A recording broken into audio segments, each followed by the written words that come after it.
Hello to YouTube, Rob here, and I have the Tiger Cat out. I was chopping up some leaves earlier today and wanted to see if anybody has any experience with the SCAG operator controlled discharge chute.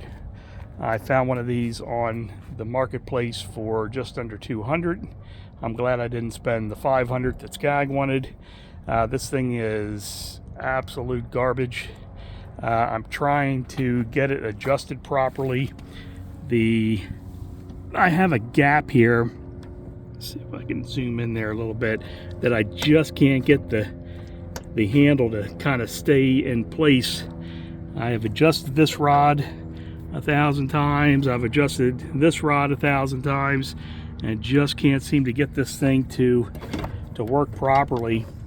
So then when you're driving along, the discharge chute will flop back open. It won't stay into place. So at any rate, I've done a little bit of research online. People don't seem to like this design. I definitely do not like it. But if you have any tips or tricks, please let me know. This is on a Tiger Cat. It's a 48-inch cut. So anyway, we have a beautiful December day. It's in the mid-50s here in Delaware.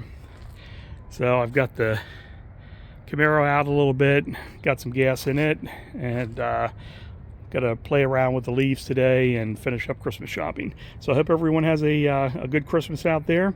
And again, if you have any experience with these chute blockers, the original SCAG chute blocker, let me know. Thanks a lot.